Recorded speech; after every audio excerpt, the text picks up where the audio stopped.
Welcome to part 2 of this 7-part series on becoming superhuman from superhumancoach.com. I'm Ben Greenfield, head coach of superhumancoach.com, where we endorse and certify coaches across the globe to help you achieve your goals more safely and effectively. Today, you're going to be learning about fat burning, and specifically superhuman fat loss as it relates to the 3 pillars of exercise. Now, I define superhuman fat loss as the ability to put your body into a state of maximum fat burning efficiency. And of course, as you probably would have guessed, exercise is one of the ways to do that. But some of our perceptions about how to exercise for maximum fat loss are flawed. And I'm going to teach you the 3 main things that you need to know about exercise in order for you to lose weight and burn fat as much as possible during exercise. So one of the first components of exercise is aerobic cardio in your fat-burning heart rate zone. Now, this is, in my opinion, the least important of the 3 pillars of exercise. And as a matter of fact, aerobic exercise that lasts longer than an hour has actually been shown to decrease your metabolism by 5 to 15%. So if your goal is to lose fat, going out for long bike rides and long runs is not the best way to do it. However, there is a time and a place for aerobic cardio in your fat-burning zone. And one of the best times to do this is when you're fasted in the morning before breakfast. That's one of the ways to strip fat off your body as fast as possible. Now, there's a couple exceptions to that rule that I'll tell you about in a second.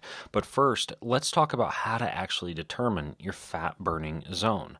Now, if you watched part 1 of this free series on becoming superhuman, then you did see that one of the ways that you can determine your maximum fat-burning zone is to find out your maximum heart rate and to take a certain percentage of that. However, an easier and less strenuous way to figure out your maximum fat-burning zone is to simply exercise at your maximum sustainable pace for 20 minutes. And this is referred to as your anaerobic threshold. You'll be breathing hard, your legs will be burning, but it'll be doable for 20 minutes. Let's say you're riding a bike. You would ride at a constant pace where your legs aren't getting rubbery and you're not slowing down, but you're able to maintain that pace for 20 minutes.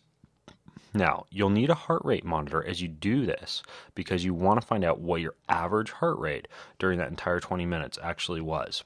Now, you don't want to see your heart rate jumping all over the place or starting really low and getting really high. You'd like to have a good warm-up so it stays generally even the whole time.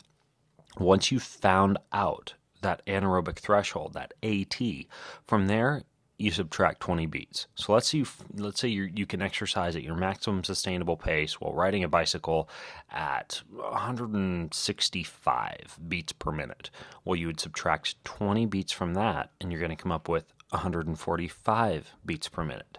As you can see from the equation right there in front of you, if you're watching the video of this, then you would take 145, you would subtract 5 beats, and add 5 beats, and that's your maximum fat-burning zone, which would be 140 to 150.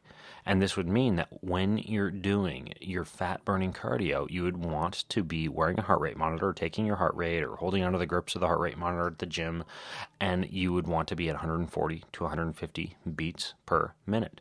And you can do this preferably, again, in a fasted state without a lot of fuel and sports drink and, still burping up your pre-workout meal. You'd want to do this in a fasted state, preferably 1 to 5 times a week. And you don't have to exercise for a long time. I generally like to recommend about 20 to 40 minutes. And you may find that just a brisk walk with your dog is enough to get you up into your personal fat-burning zone. Most people find that is easier than they think it actually is. It's kind of a conversational pace. Now, people who are more overweight can often get away with doing the fasted cardio more often than someone who is slim and who these sessions would be more stressful for.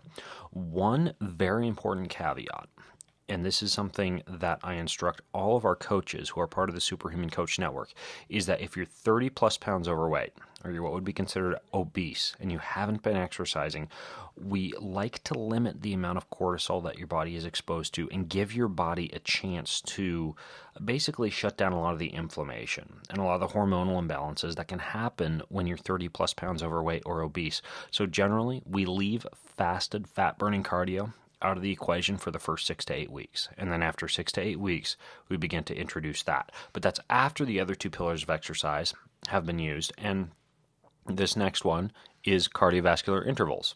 Now, intervals, unlike steady state aerobic training, would involve going hard for a certain period of time. That would be the interval, followed by going easy for a certain period of time. For example, 2 minutes hard, followed by 1 minute easy, 6 to 8 times through. That's an example of an interval workout. Now, the nice thing about interval workouts is that whereas aerobic cardio can actually suppress your metabolism, these intervals can keep your metabolism elevated for a good day after you do them. Now, generally, in most cases, you want to start with something that's doable for you, like 5 30-second intervals. And you would follow each of those by full recovery, by a minute or 90 seconds or 2 minutes.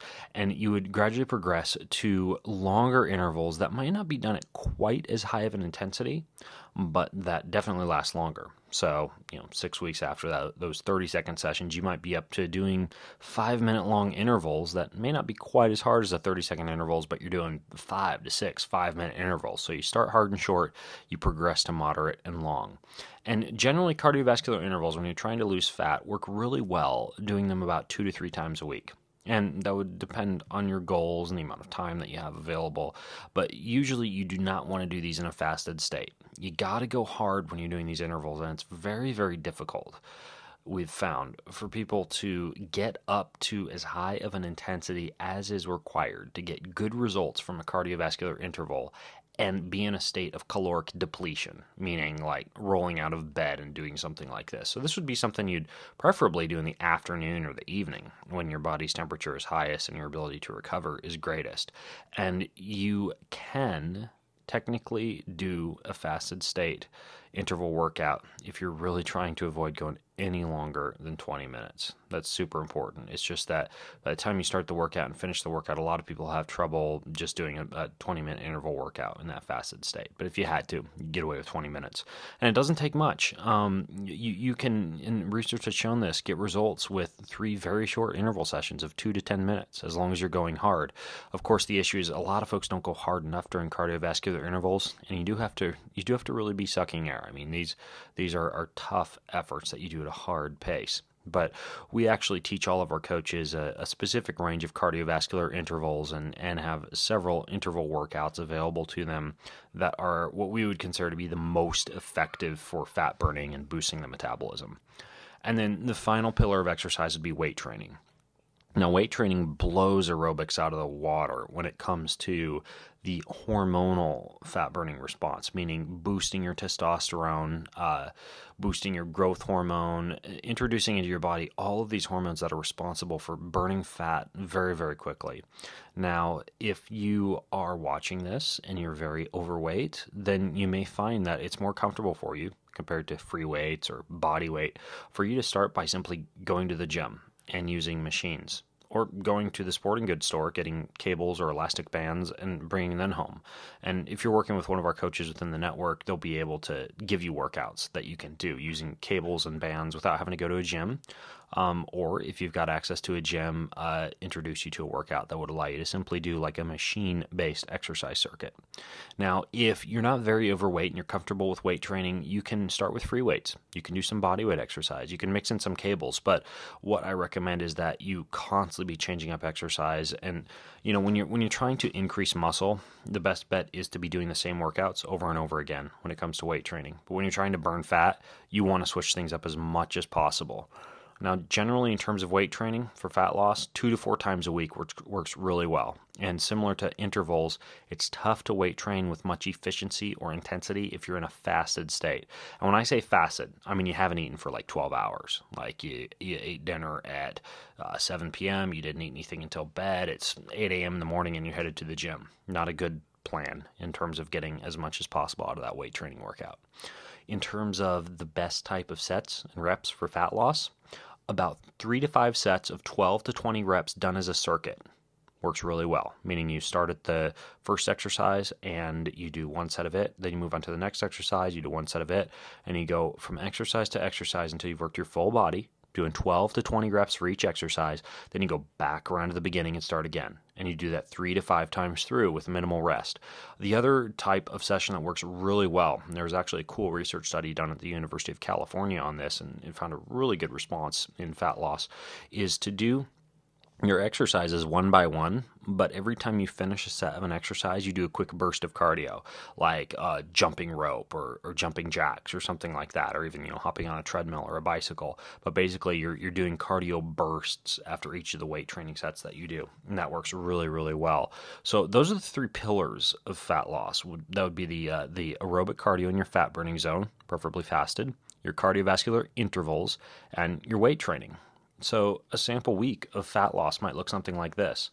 Monday, you would do your fasted cardio in the morning, followed by some afternoon cardiovascular intervals. Tuesday, you'd do 40 to 60 minutes of weight training, preferably in the afternoon or the early evening. That's the best time to do it, but sometimes that may change depending on your schedule.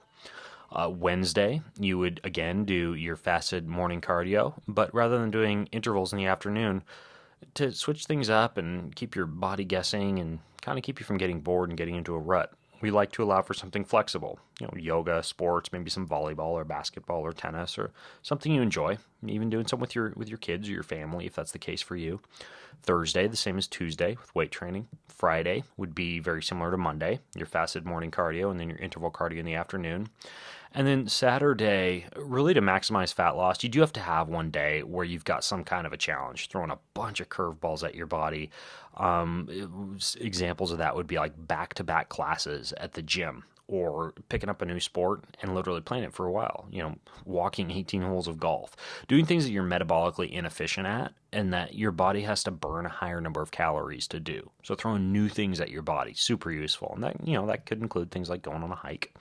And then Sunday is rest, recovery, and easy movement. So walking on a nice nature trail, that type of thing. But, you don't want to sit on the couch during your easy day, but you do want to limit the amount of anything hard that you do so your body has that chance to bounce back and be ready for Monday. And this type of scenario that you're looking at right now actually works really well for fat loss. And you can see, it's not like The Biggest Loser TV show where you're at the gym for 4 or 5 hours every day.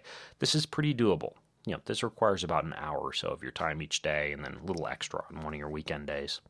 Now, if you would like to work with a coach who is certified and endorsed to actually help you burn fat as fast as possible and give you a workout that's going to maximize your fat loss, along with advising you on foods and supplements that really, really help with fat loss, then you should visit superhumancoach.com and look for this button where you can click to request a coach. And we'll hook you up with someone in your area or someone online, or both if you'd like, who can really help you achieve your goals as quickly as possible. If that's a little bit too complicated to go to the website, just hit reply to the email that you received the link to this video in, and we'll help you out that way. But our goal is to connect you with someone who I've endorsed and who I know has actually sat through the exams and the modules that I've taught in order to pass on the education about how to burn fat as fast as possible. So until next time, this is Ben Greenfield from superhumancoach.com signing off and wishing you a great day.